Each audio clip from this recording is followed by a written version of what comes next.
Hello नमस्कार दोस्तों, मेरा नाम मोहम्मद जाहिद और मैं फिर से आप सभी का स्वागत करता हूं आपके अपने यूट्यूब चैनल भारतीय रोजगार में। और गाइस, जैसे कि मैंने आपका एंशियंट हिस्ट्री भी शुरू किया हुआ था, राइट। आपके जो प्राचीन भारत है, राइट, प्राचीन जो आपका इतिहास है वो भी शुरू किया हुआ है और आज उसका क्लास 3 रहेगा। आई नो क्लास थोड़ी सी लेट आई है, बट कोई नहीं। अब हम कंटिन्यूसली क्लासेस लेंगे आपकी, ओके। और आपके लिए क्लासेस प्रोवाइड होती रहेंगी टाइम के अनुसार, ओके। जाओ, टाइम ना बर्बाद करते हुए शुरू करते हैं आज का सेशन। गाइस, ये जो रहेगा आपका मध्य पाषाण काल रहेगा, ठीक है। और इसमें जो आपका टाइम पीरियड रहेगा, ठीक है, टाइम पीरियड कितना रहेगा मध्य पाषाण काल के लिए, वो रहेगा आपका 10,000 टू 10,000 बीसी से कितना 8,000 बीसी तक, ओके। ये आपका टाइम पीरियड रहेगा इसमें। तो गाइस, जैसे कि हम देखते आ रहे थे पिछली क्लास में, हमने 2 क्लास कवर की हैं, उन क्लासों में आपने समझा था कि जो पत्थरों का आकार है ना, वो यहाँ पे चेंज होता जा रहा था। मतलब कि पहले थोड़े से थिक पत्थर यूज़ होते थे, मोटे पत्थर यूज़ होते थे। फिर सेकंड, थोड़े थोड़े पत्थर शार्प होना शुरू हुए, ठीक है। फिर पॉलिशदार होना शुरू हुए, राइट। और अब जो पत्थरों का आकार है वो कुछ इस टाइप का हो गया है। मतलब कि पत्थर ना और ज़्यादा स्मूथ होने लग गए हैं, जैसे कि आप यहाँ पे देख सकते हैं। मतलब कि पत्थरों का एक साइज़ एक तो छोटा हो गया, ठीक है ना, एक तो स्मॉल साइज़ हो गया इनका, देख लीजिए यहाँ पे, ठीक है। और इन पत्थरों में ना अब इन्होंने क्या काम किया था, अब इन्होंने क्या काम किया था छोटे छोटे पत्थरों में, इसमें ना हत्थे में इसको, इन पत्थरों को हत्थे में बांधना शुरू किया। जैसे कि आप पीछे वाला ये हिस्सा देख रहे हैं ना इसका, ये वाला, राइट। तो इतने हिस्से को ये लोग क्या करते थे, पीछे की एक लकड़ी की डंडी लेते थे, मतलब तीर और टाइप इसको बनाते थे, भाला टाइप, राइट। और इसको ऐसे करके यहाँ तक इसको बांध देते थे अच्छे से, ठीक है ना। तो अब ये जो इतना हिस्सा है इसका, देखो कितना शार्प है, राइट। तो इसको ना अपने औजार के रूप में प्रयोग करते थे, राइट। तो ये सारे के सारे पत्थर अभी इस तरीके से यूज होने लग गए थे इसमें, ठीक है ना। यानी कि पत्थरों का और शार्पनेस होना उनका और स्मूथ होना शुरू हो गया था, राइट।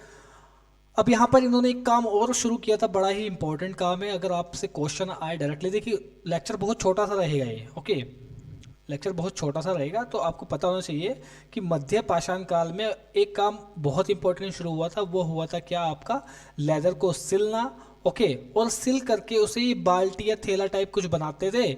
और थैला टाइप बनाने के लिए, मतलब कि बनाने के बाद में ना, और अपने लिए कपड़े भी मतलब कि इन्होंने बनाना शुरू कर दिया था बेसिकली। वो कैसे, वो मैं बताता हूँ।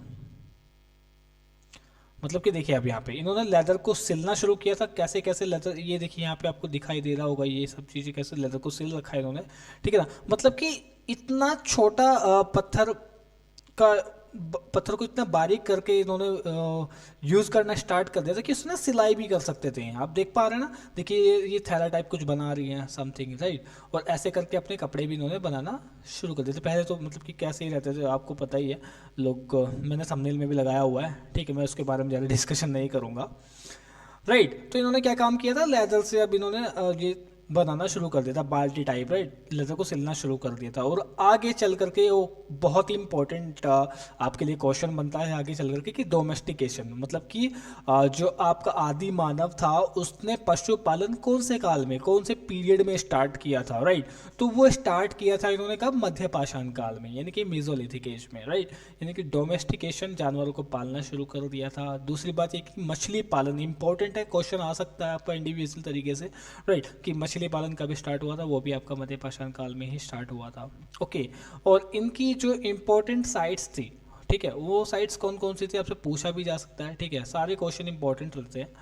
तो एक ये देखिए, तिलवाड़ा और बागोर साइड जो थी आपकी, ये थी राजस्थान से, ठीक है ना। और एक ये आपकी लाखनाज, ये गुजरात से हैं। सराय नाहर राय, ये आपका मोरहाना, मोरहाना पहाड़, ठीक है, दमदमा, ये सब कहाँ से हैं, ये सब उत्तर प्रदेश से हैं, ओके। और आपका भीमबेटका और आदमगढ़ साइड, ये आपका मध्य प्रदेश से। देखिए भीमबेटका साइड आपने पिछली बार भी पढ़ा होगा इसको, ठीक है ना। आपने इसको स्टार्टिंग में भी पढ़ा था पिछले वाले लेक्चर में कि भीमबेटका साइड वहाँ से भी कनेक्टेड थी और यहाँ से भी कनेक्टेड है, जो मध्य प्रदेश की साइड है बेसिकली, ठीक है। वो अभी कनेक्टेड कैसे है वो मैं आपको बताता हूँ। कहीं सपोज दैट कि मुझे यहाँ पे ए मिला है, कहाँ पे, हाँ, सपोज दैट कि मुझे ना यहाँ पे पैलेलिथिक एज में, यानी कि पूरा पाषाण काल में ए मिला है, ठीक है ना। ए टाइप का पत्थर मिला है और इसका टाइप ए है, ठीक है। अब यहाँ पर जब खुदाई होना स्टार्ट हुआ मध्य पाषाण काल में, यानी कि मेसोलिथिक एज में आया, तो वहाँ पे भी ए टाइप का पत्थर हमें मिल पा रहा है, राइट।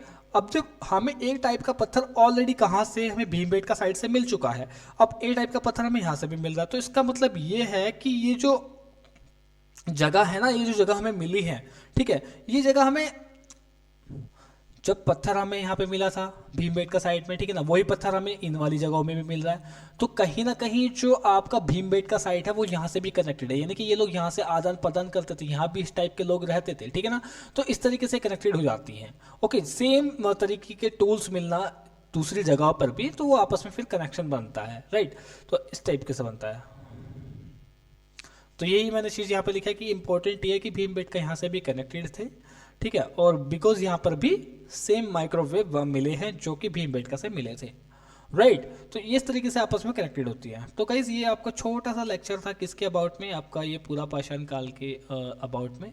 इसमें इंपॉर्टेंट चीज़ यही थी कि इसमें इन्होंने बहुत ही ज़्यादा माइक्रो स्टोन यूज़ करना शुरू कर दिए थे, छोटे छोटे पत्थरों का यूज़, और इनको ना हत्ते में बांध करके यूज़ करना शुरू कर दिया था। लेदर की सिलाई करना, लेदर से थैले बनाना, बाल्टी बनाना शुरू कर दिया था, ठीक है ना, ऐसे करके। और डोमेस्टिकेशन यहाँ पे स्टार्ट हो चुका था, ओके, और मछली पालन यहाँ पे स्टार्ट हो चुका था, राइट। और इनकी कुछ साइट्स मैंने आपको बताई हैं। आई होप को आपको ये छोटा सा लेक्चर पसंद आएगा, ओके। और अगर आप इसको देखते देखते गाइस यहाँ तक पहुँच ही गए हैं तो गाइस एक काम और कर दीजिएगा हमारा, तो गाइस प्लीज़ चैनल को सब्सक्राइब भी जरूर कीजिएगा। देखिए मैं ज़्यादा बड़े लेक्चर नहीं बना रहा हूँ, पहले मेरे लेक्चर 40-40 मिनट के भी गए हैं, ऐसी बात नहीं है, ठीक है ना। कहीं ना कहीं ऐसा होता है कि हम कंटिन्यूसली 40 मिनट की जब क्लास लेते हैं ना, तो उसमें थोड़ा सा बोरियत महसूस होने लगती है, दैट्स वाई मैंने लेक्चर बहुत छोटा कर दिया है, ओके।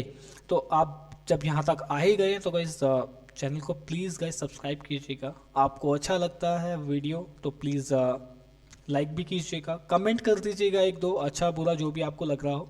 वैसे बुरा तो मत ही कीजिएगा, मैं डिमोटिवेट नहीं होना चाहता हूँ, ठीक है। और गाइज अगर आपको अच्छा लगता है तो प्लीज़ उसको शेयर भी कर दीजिएगा। Well, thank you so much हमें इतना प्यार देने के लिए, thank you, thanks a lot.